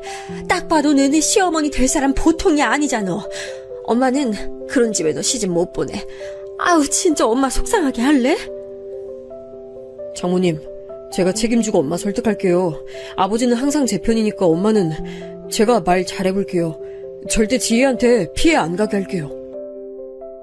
형석이는 우리 엄마를 안심시키려고 노력했어요. 하지만 처음 시댁으로 인사 갔을 때 시어머니는 저에게 엄청난 반응을 보이셨습니다. 저도 자라면서 친할머니가 엄마를 괴롭히는 걸 봤잖아요. 비교하자면 우리 시어머니의 시집살이가 훨씬 심했습니다. 일단 첫 만남에서 시어머니는 제 옆에 있던 쿠션을 집어 던지셨어요. 엄마 왜 그래요? 그래도 제 아이 임신한 사람한테. 나가! 순진하고 똑똑한 내 아들 꼬셔서 키놓고 임신을 해? 내가 너 중학생 때부터 알아봤어. 내가 그럴 줄 알았으면 왜 네 엄마랑 너를 받아줬을까? 아유 두야 아유. 시어머니는 저를 향해 고래고래 소리 지르셨어요. 너무 놀라 눈만 동그랗게 뜨고 있던 저에게 쿠션을 던지고 나가라고 하셨죠. 시아버지와 남편이 말리지 않았다면 저는 시어머니의 발길질에 맞았을 거예요. 시아버지라고 저에게 환대하는 모습을 보인 건 아니었습니다. 하지만 시어머니의 반응이 너무 격렬해서 상대적으로 시아버지는 신경 쓰이지 않았어요. 그렇게 충격적인 첫 만남 이후로 시어머니는 이대로 가만히 두면 안 된다고 생각하셨나 보더라고요. 제가 일하는 미용실에 와서 회방을 놓기 시작했습니다. 가만히 있는 내 아들을 왜 꼬시냐고. 사장님은 직원이 그러는 거 알았어요? 우리 아들 3대 독자인 걸 알죠? 여기 마을 사람이면 모를 수가 없잖아. 아우 속 터져. 하루에도 몇 번씩이나 찾아와서 저렇게 회방을 놓으니 나중에 원장님은 제게 말씀하셨어요. 지혜야, 그만 나와줬으면 좋겠어. 자꾸 저렇게 찾아오니까 나도 손님들 보기가 좀 그렇네. 너도 곧 출산하면 어차피 일 못하니까 그래도 내가 월급은 조금 더 넣었어. 좋게 마무리하자. 원장님에게 나쁜 감정은 없었어요. 저 같아도 매일 저렇게 찾아오면 불편할 것 같았거든요. 시어머니는 심지어 우리 엄마가 일하던 가게까지 찾아갔습니다. 딸이 뭐하고 돌아다니는지는 알아야 할 거 아니야. 내 아들 인생 어떡할 거냐고. 우리 엄마한테 왜 그러세요? 저한테 뭐라고 하세요? 원래 자식이 이상하면 부모가 욕먹는 거야. 네가 처신을 잘했어야지. 시장에 있던 모든 사람이 지켜볼 정도로 시어머니는 행패를 부리셨어요. 그런 모습을 보고 저는 이 아이를 낳아야 하나 생각이 들었습니다. 하지만 이미 때는 늦었더라고요. 막달이었고 아기는 금방 나올 기세였죠. 그렇게 저는 양가 반대 속에서 출산하게 됐습니다. 남아선호 사상이 심한 시댁 분위기 때문에 속으로 얼마나 아들을 바랐는지 몰라요. 그런데 태어난 아이는 딸이었습니다. 물론 저는 성별에 상관없이 제 자식이니 사랑스러웠어요. 아이를 낳으니 시아버지는 시댁으로 들어오라고 하셨습니다. 시어머니는 끝까지 반대했지만 시아버지가 들어오라고 하니 별 수 없었죠. 그리고 제 시집살이가 시작됐습니다. 네가 살림을 안 해와서 그런가? 정말 형편없다. 아니 먼지를 다 끓였더니 왜 먼지를 쌓이게 하는 거야? 출산한 지 얼마 되지 않아 몸도 회복하지 못한 상태로 저는 시댁의 집안일을 모두 다 해야 했어요. 시댁이 못 사는 편이 아니라 집이 컸거든요. 2층 집이었는데 그 집을 다 제가 청소해야 했죠. 엄마랑 단칸방에 살던 때는 청소라고 할 게 딱히 없었거든요. 그냥 쓰레기를 제때 버리고 청소기 밀면 끝이었어요. 근데 시댁 집안일은 끝이 없었습니다. 뭐 하나 끝나면 다른 게 기다리고 있었어요. 사실 집안일만 하라고 하면 할 수는 있었는데 문제는 저는 갓 출산한 상태였고 그런 저를 시어머니가 매일 감시하고 있었다는 거예요. 너 아까 2층 바닥 쓸었니? 내가 지금 갔다 왔는데 너무 더러워. 빨리 가서 청소해. 아까 쓸었는데 아기 기저귀만 갈고 제가 다시 할게요. 걔는 여자애라 그런가 왜 이렇게 예민하니? 맨날 빽빽 울기만 하고. 아유, 우리 아들은 어려서부터 참 순했는데 그런 거 보면 너 닮았나 보다. 시어머니는 저한테만 그러는 게 아니고 우리 딸도 싫어하셨어요. 대놓고 딸아이라 예민하다고 하며 울음소리만 들려도 싫어하셨죠. 나중엔 울음소리가 듣기 싫으니 방에서 아기를 데리고 나오지 말라고 하실 정도였어요. 어린 마음에 너무 속상하고 우리 아기가 마치 짐처럼 느껴졌어요. 그래서 아기를 안고 얼마나 울었는지 모릅니다. 남편은 졸업하고 시아버지를 따라 일하고 있었어요. 시아버지는 작은 사업을 하고 계셨거든요. 그 사업을 물려받겠다고 열심히 일을 배우고 있었죠. 그래서 너무 바빴습니다. 저는 결국 시어머니와 단둘이 집에 있는 날이 많았어요. 제가 더 힘들었던 건 시어머니와 말이 너무 많다는 점이었습니다. 저는 종일 시어머니의 친구들 뒷담화를 들어야 했어요. 친구들뿐만 아니고 저는 얼굴도 모르는 본인의 지인들과 친척들 욕을 매일같이 들어야 했죠. 그래서 내가 뭐라고 했는지 알아? 그만하라고 했더니 막 걔 표정이 아우 말도 마라 웃겨가지고 참나. 아이 그리고 다른 애는 걔가 남편하고 이혼했는데 남편이 지를 찾아온다고 그러던데 야, 얘 좀 더 닦어. 그렇지. 소파에 드러누워 텔레비전을 보며 바닥을 닦는 저한테 자꾸 말을 거셨어요. 저는 등 뒤에는 아기가 엎여있고 시선을 들면 시어머니가 있었습니다. 방에서 조금 쉬려고 하면 시어머니는 귀신같이 저를 부르셨어요. 예, 시장 가게 나와라. 장바구니 챙기고 어서 나와. 시어머니는 밖에 나가는 것도 좋아하셨는데 시장에 갈 땐 꼭 저를 데리고 다니셨어요. 시장에 가서도 아는 사람이 워낙 많으니 가게마다 멈춰서 대화하셨습니다. 그러니 저는 너무 그 상황들이 힘들었어요. 아기는 뒤에서 보채고 시어머니는 계속 멈추니까 중간에서 너무 난처했습니다. 또 시어머니는 절대 짐을 들지 않으셨어요. 그래서 제 손에는 과일부터 생선, 고기 등 온갖 것이 다 들려 있었죠. 시장에 다녀오면 몸살이 나서 견딜 수가 없었습니다. 원래 여자들은 남자들이 식사하고 먹는 거야. 넌 며느리니까 이따 시아버지랑 남편 출근하면 그때 먹어. 새벽같이 일어나서 제가 요리해서 아침을 차려도 저는 마지막에 먹어야 했어요. 아침을 차리기 전에 시어머니는 김이상궁처럼 제 요리를 하나씩 다 맛보셨습니다. 너는 멸치를 왜 이렇게 볶니? 아유, 단맛이 전혀 없잖아. 물려 더 넣어. 아우, 짜! 너 미각이 어떻게 된 거 아니야? 아이, 계란말이 옆에 터졌잖아. 이걸 시아버지 입에 넣고 싶어? 잔소리가 어찌나 심한지 나중엔 요리하기 전부터 머리가 아프더라고요. 종일 옆에서 잔소리와 남의 뒷담화를 듣는 건 절대 쉬운 일이 아닙니다. 또 제가 힘들었던 건 바로 김장이에요. 여러분은 김장을 직접 하시나요? 저는 저 때 사건으로 인해 아직도 김치는 사 먹을 정도로 김장에 대한 트라우마가 있습니다. 시어머니는 시댁이 큰 집이라는 이유로 김장을 100포기를 하셨어요. 문제는 본인은 아무것도 하지 않고 저를 시키셨습니다. 하나부터 10까지 제가 모든 것을 다 해야 했어요. 시장에 가서 배추를 사고 그 배추를 절이고 속을 만들고 넣는 것까지 제가 다 책임져야 했죠. 예, 거기 속 안 채워졌다. 그건 너무 많어. 좀 덜어. 아우, 넌 무슨 애가 중간을 몰라. 아, 그래, 그런 식으로. 차라리 김장을 100포기를 시킬 거면 그냥 저를 가만히 냅뒀으면 좋겠더라고요. 시어머니는 자기는 배추 하나도 속을 넣지 않으면서 시키기만 하셨어요. 아이는 옆에서 칭얼거리고 시어머니는 잔소리하고 하루도 편할 날이 없었습니다. 하지만 이런 것도 제가 엄마를 자주 볼 수 있었으면 괜찮았을 거예요. 시어머니는 심지어 제가 우리 엄마를 보러 가는 것도 좋아하지 않았습니다. 어머니, 저 아영이랑 엄마 보러 다녀올게요. 저녁 먹기 전에 들어올 거예요. 또 나가? 그저께 보러 다녀왔잖아. 출가 외인이라는 말 못 들었어? 엄마가 무릎이 아프다고 하셔서요.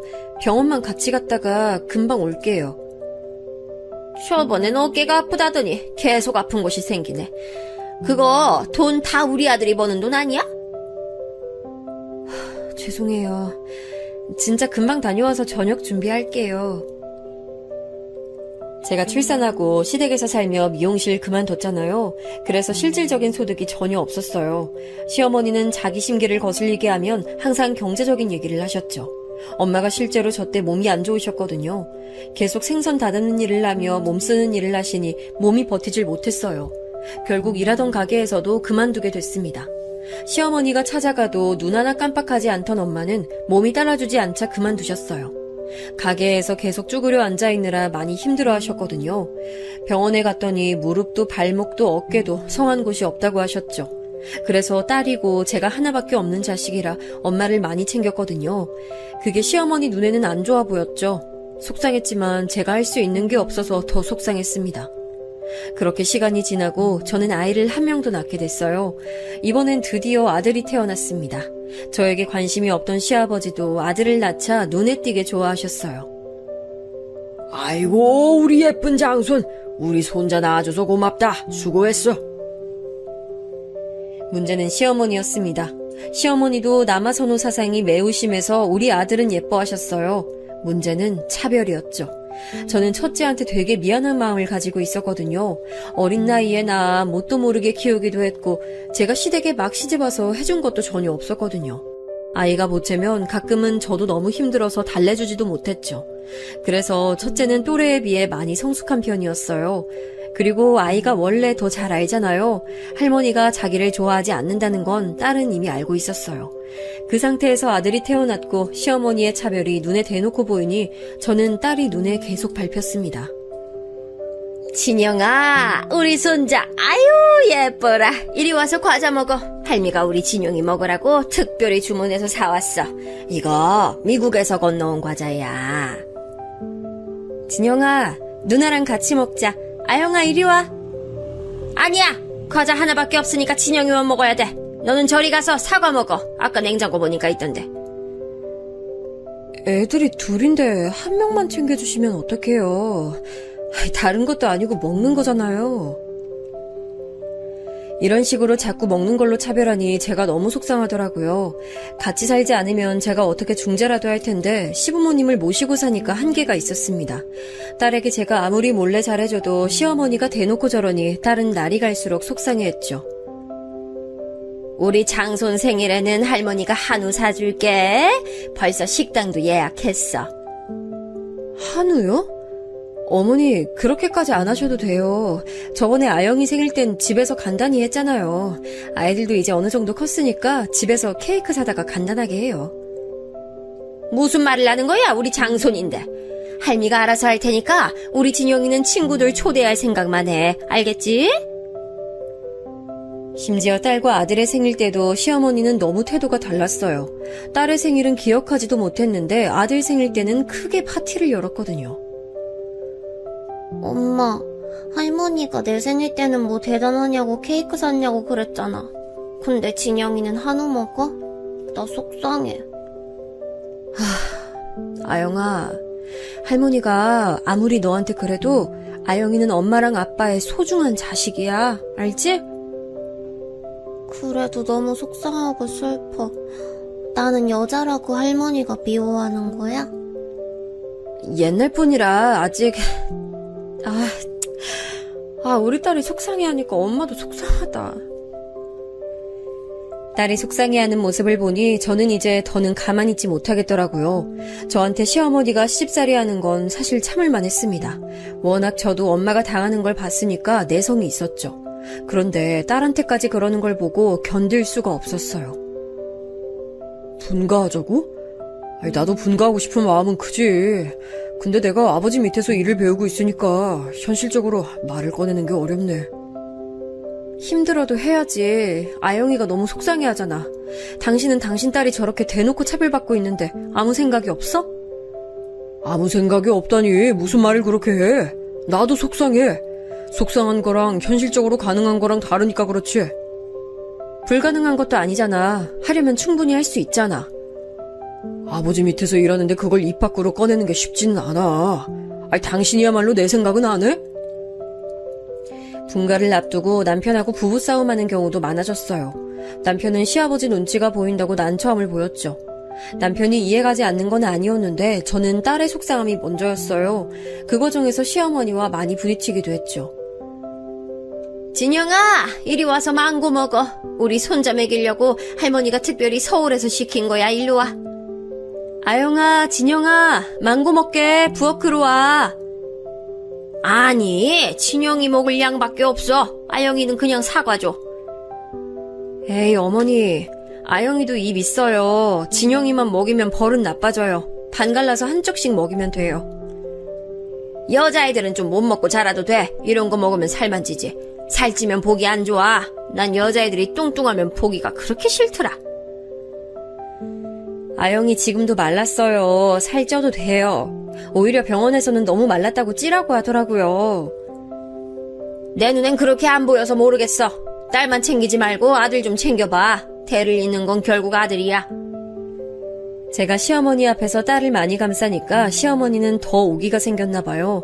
나중엔 대놓고 아들만 챙기기 시작했어요. 시어머니가 남아 선호 사상이 심한 건 알고 있었는데 이 정도인 줄은 몰랐습니다. 아니, 어쩌면 저와 기싸움을 하려고 그런 걸 수도 있겠죠. 저라고 아들이 예쁘지 않은 게 아니었어요. 제 배에서 나왔는데 어떻게 차별하겠어요? 저는 그냥 둘 다 제 자식이니 동등하게 대하려고 했던 거였죠. 그런 제 모습이 시어머니는 원래도 아들을 많이 챙겼는데 더욱 심해졌죠. 심지어 놀이공원을 아들만 데리고 가더라고요. 딸도 그 놀이공원을 엄청 좋아하거든요. 이건 분명히 의도된 행동이었어요. 어머니, 아무리 그래도 진영이만 데리고 가시면 어떡해요. 아영이도 데리고 가주셔야죠. 딸은 네가 나중에 데려가. 원래 아들은 바깥 세상 구경도 많이 해야 좋은 거야. 아영이 네가 집에서 살림이나 알려줘. 그래도 남매잖아요. 어머니가 이러시면 애들도 속상해해요.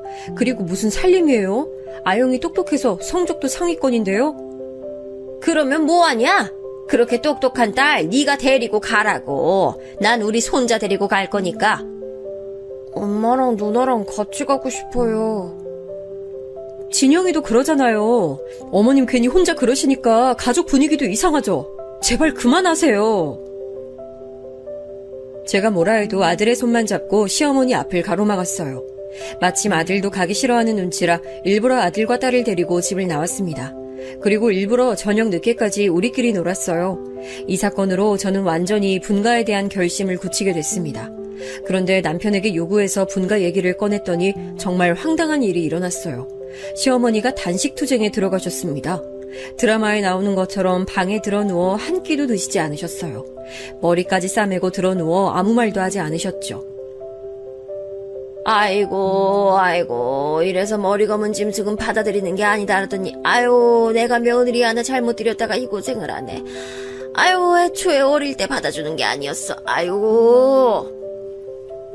어머니, 저한테 도대체 왜 그러세요? 그리고 그때도 돈 다 내고 살았잖아요. 아무것도 없이 결혼한 며느리 받아줬더니 분가 얘기 꺼내는 게 말이 되니? 기가 막혀서 정말. 아유, 혼수도 안 해왔으면서.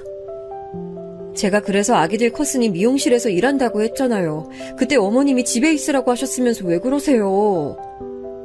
이것 봐. 그럼 애는 누가 키워? 네가 낳았으니 네가 키워야지.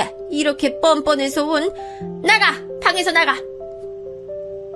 시어머니와 제 갈등은 점차 깊어졌어요. 결국 분가는 없던 일로 돌아가게 됐습니다. 그렇게 최대한 제가 딸을 속상하지 않게 노력하며 지내고 있었어요. 당시 엄마는 집에서 계속 쉬고 있으니까 답답하다고 마트에서 일을 시작하셨습니다. 그동안 모아놓은 돈도 떨어져서 용돈벌이 겸으로요. 저는 그런 엄마를 응원했어요. 제가 병원에 데리고 다니면서 엄마의 건강도 회복됐거든요. 청소를 한 거야 만 거야? 왜 이렇게 집에 먼지가 많아? 아까 제가 아침 먹고 청소기 돌린 거 보셨잖아요. 2층까지 제가 혼자 다 청소했어요. 너무 대충 돌린 거 아니야? 바닥에 먼지가 가득이잖아. 걸레로 닦았어? 화장실은 청소했어? 어머니, 저 지금 빨래하고 있으니까 이거 다 하고 할게요. 아침부터 요리하고 청소하고 정신이 없네요. 이따 아이들 학원도 데려가야 돼요. 한 번 할 때 제대로 하는 법을 배워. 어째 너는 신혼 때부터 변하지를 않니? 그러면 어머님이 저 대신 해주세요. 어머님 청소 잘하시잖아요. 저는 아이들 챙기랴 집안일 하랴 너무 정신이 하나도 없어요. 너 지금 시애미한테 집안일 시키는 거야? 시어머니와의 갈등은 날이 갈수록 심해졌어요. 저도 시간이 지나며 신혼 때처럼 꾹꾹 참는 거에서 대꾸를 어느 정도 하니까 거기에 대해 시어머니도 불만이셨죠. 아들과 딸에 대한 차별도 심해져서 저는 진지하게 이혼까지 생각했습니다. 시어머니는 제가 참지 않자 심지어 우리 엄마를 찾아가기까지 했습니다. 사실 처음엔 저도 시어머니가 그러고 있는지 몰랐어요. 그런데 첫째 친구 엄마가 저에게 말해주더라고요. 아영이 엄마, 요즘 시어머니가 마트에 많이 보이더라. 원래 시장만 가던 양반이 무슨 일이래? 마트? 그게 무슨 말이에요? 우리 시어머니는 시장에 아는 분 많아서 주로 거기 가시는데? 왜? 자기 엄마 마트에서 일하시잖아. 두 분이 붙어있던데? 난 그래서 사돈 길이 친하나 했어. 저는 이 말을 듣고 도대체 무슨 말인가 싶었죠. 당장 엄마에게 전화를 걸어 확인해봤더니 기가 막히더라고요. 엄마, 무슨 말이야? 시어머니가 마트에 가? 그냥 오셔서 말 걸고 하셔. 그렇게 신경 안 쓰이니까 너무 걱정하지 마. 만약에 무슨 행패 부리거나 하면 당장 말해. 알겠지? 알겠어. 엄마 생각해줘서 진짜 고마워. 시어머니에게 대놓고 티를 내진 않았어요. 왜냐하면 말하는 순간 또 싸움이 일어날 게 뻔했거든요. 어쩐지 시어머니가 저한테 엄마에 관한 얘기를 안 한다 싶었더니 이런 일이 있었던 거였죠. 그래서 저는 진짜 아무 일도 없는 줄 알았습니다. 근데 완전한 제 착각이라는 것을 나중에 알게 됐어요. 그 사건이 오늘 사연의 핵심인데요. 제가 그날따라 아이들이 과자를 먹고 싶다고 보채더라고요. 평소에 몸이 안 좋아서 과자를 많이 먹이는 편은 아닌데 유독 보채길래 둘을 데리고 마트에 갔습니다. 야채나 고기를 사러 갈 때 저는 시장을 이용하지 않고 마트로 갔었어요. 엄마의 얼굴을 한 번이라도 더 보려고요. 그날도 그래서 아이들 과자도 사고 장도 볼 겸 마트로 발길을 향했습니다. 고를 것을 다 고르고 마트 계산대로 향했더니 글쎄 시어머니가 거기 있더라고요. 일부러 아는 척을 하지 않고 조용히 엄마 곁으로 향했는데 깜짝 놀랐습니다. 시어머니가 엄마한테 진상짓을 하고 있었어요. 사돈 할인 부탁해요. 나 많이 오는 거 알잖아. 아유, 제가 저번에 할인은 안 된다고 말씀드렸잖아요. 이러시면 제가 곤란해요. 에이, 조금만 할인해줘. 내가 며느리 얼마나 예뻐하는지 알면서 그래요? 그건 감사해요. 근데 제가 권한이 진짜 없어서 그래요. 해주고 싶어도 못 해드려요. 친정엄마가 너무 곤란해 보여서 순간 욱하는 심정이 됐습니다. 해도 너무한다는 생각도 들었죠. 화가 나서 그대로 남편에게 전화해서 마트로 오라고 했어요. 지금 당장 우리 엄마가 일하는 마트로 와. 네가 직접 와서 보고 결정해. 나는 이런 집구석에서 더는 못 살겠다. 무슨 일인데 그래? 진정하고 말해봐. 일단 지금 갈게. 나중에 혹시나 또 발뺌할까봐 저는 일부러 그 광경을 영상으로 촬영하기 시작했어요. 참는 것도 한계가 있었죠. 우리 엄마는 분명 제가 걱정할까봐 비밀로 했을 거예요. 그걸 생각하니 더 속상했습니다. 제가 영상으로 촬영하는 것을 모르는 시어머니는 계속해서 엄마에게 할인을 요구했어요. 너무 진상짓을 하니 주변에서 그 광경을 보려고 사람들도 모여들었습니다. 시어머니는 부끄럼도 없는지 계속해서 우리 엄마를 난처하게 하더라고요. 사돈, 이거 제가 고기 몇 번 구입했잖아요. 3만 원만 깎아줘요. 자주 와주셔서 감사하죠. 근데 사돈, 저는 그냥 마트 계산원이지 사장이 아니잖아요. 해드리고 싶어도 못 해드려 죄송해요. 혼수도 안 해온 며느리 받아줬더니 아유, 마트에서 조금 깎아주는 것도 안 해주고. 너무 죄송해요. 근데 저는 마트 사장이 아니라 해드릴 수 있는 게 없어요. 이러니까 내가 시집살이 시키는 거예요. 사람이 양심이 있어야지. 시집살이 앞으로도 죽어라 시킬 거야. 저는 순간 참을 수가 없었어요. 제가 아무리 없이 시집을 갔다고 해도 저건 도가 지나쳤다는 생각이 들었죠. 근데 시어머니가 저렇게 소리 지르며 엄마 앞에서 진상을 대놓고 부린 순간이었습니다. 저도 영상을 끄고 나서려고 했는데 제 앞을 누군가 가로막았어요. 그러더니 시모에 뺨을 세게 올려붙였습니다. 너무 당황해서 봤더니 세상에 그 사람은 바로 아빠였어요. 한동안 나타나지 않던 아빠가 우리 앞에 있었습니다. 아빠? 아빠야? 아이, 뭐야? 아이, 당신 뭐야? 아니, 지혜야, 너는 언제 왔어? 아유, 사람 살려, 사람 살려. 갑자기 나타나서 때리는 게 어딨어? 당신 누구야? 그 자리에 있던 모두가 당황했죠. 주변에서 지켜보는 시선도 많이 느껴졌어요. 내 아내랑 딸한테 이게 무슨 짓이야? 네가 CM이면 다야? 이혼해! 우리가 뭐가 아쉬워서 너한테 이런 취급을 당해야 돼? 김비서는 어디 간 거야? 김비서! 아빠? 아니, 아빠가 여기서 나온다고? 그동안 어디서 뭐하고 있었어? 지혜야, 저 망할 노인네가 네 CM이야? 김비서! 순간 제가 핸드폰으로 부른 남편도 마트에 도착했습니다. 그래서 모두가 보는 앞에서 아빠의 정체가 밝혀졌어요. 저 멀리서 검은 양복을 입은 남자가 헐레벌떡 뛰어왔습니다. 사장님, 어디 가셨나 했더니 마트 안에 계셨어요? 김비서, 잠시만. 여보, 오랜만이야. 내가 너무 늦게 왔지? 그동안 고생 많았어. 이제 남은 생 걱정 없이 살자. 당신 뭐야? 갑자기 나타나서 이게 뭐 하는 거야? 안녕하세요. 처음 뵙겠습니다. 사장님 명함 여기 있습니다. 뭐야, 사장? 사장이라고? 알고 봤더니 아빠는 저한테 예전에 돈을 벌면 찾아온다고 했잖아요. 그날이 드디어 왔던 거였어요. 작게 사업하던 게 점점 몸집이 커져서 어느덧 중소기업의 사장이 됐더라고요. 비서까지 와서 사장님이라고 하고 명함을 봤더니 사장이 맞았어요. 아빠는 그동안 재혼도 하지 않고 돈만 열심히 벌었더라고요. 그러면서 우리 가족을 다시 찾으러 왔던 거였습니다. 너무 바빠서 지금 와서 미안하다고 사과까지 했죠. 아빠, 이렇게 갑자기 찾아올 줄은 몰랐어. 미용실에 갔더니 네가 일을 그만뒀다고 하더라고. 결혼해서 사는 것도 알고 있었어. 아이들이 이렇게 컸구나. 딸아, 이혼하고 싶으면 이혼해도 돼. 아빠 이제 돈 많이 벌어. 여보, 보고 싶었어. 나 지금 꿈을 꾸는 것 같아. 이게 현실이야? 믿기지가 않아. 친정아빠의 정체가 밝혀지자 시어머니는 태도를 싹 바꿨습니다. 제가 남편에게 진지하게 이혼 요구를 하자 남편도 제게 빌기 시작했어요. 지혜야, 내가 진짜 잘할게. 한 번만 봐주면 안 될까? 우리 회사 요즘 사정 안 좋은 거 당신도 알잖아. 내가 앞으로 정말 진짜 최선을 다할게. 나는 이미 당신한테 많은 기회를 줬어. 근데 그 기회를 발로 찬 건 바로 당신이야. 아유, 내가 그동안 했던 거 너무 미안해. 너네 아버지가 그런 기업의 사장인 줄은 몰랐지. 앞으로 내가 뉘우치고 잘 살 테니까 우리 과거는 잊고 잘 살아보자. 저는요, 어머니, 많이 참았어요. 그리고 아빠가 나타나지 않았어도 이혼했을 거예요. 도저히 입구석에선 못 살아요. 제 말은 완전히 진심이었어요. 그동안 참을 만큼 참았다고 생각했죠. 그리고 저는 정말로 남편과 이혼하고 두 아이를 데리고 그 지역을 떠났습니다.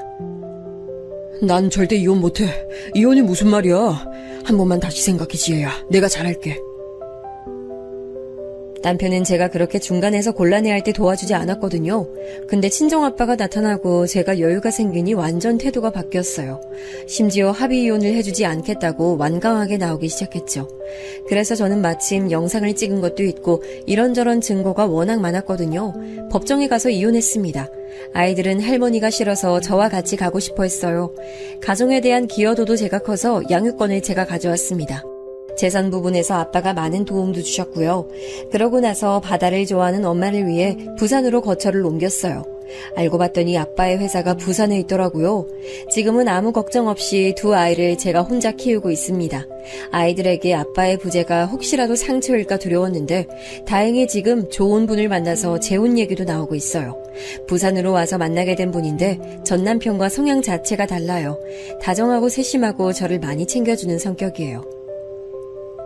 엄마, 나는 새로운 아빠가 훨씬 좋아.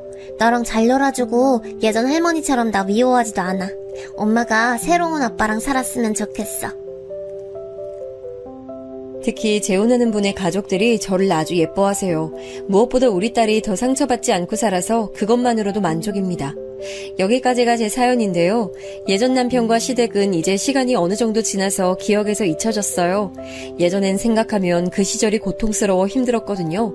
근데 이렇게 속 시원하게 뵙고 나면 마음이 아주 편해져서 좋습니다. 제 사연 들어주셔서 정말 감사합니다. 저는 여기서 이만 마치겠습니다.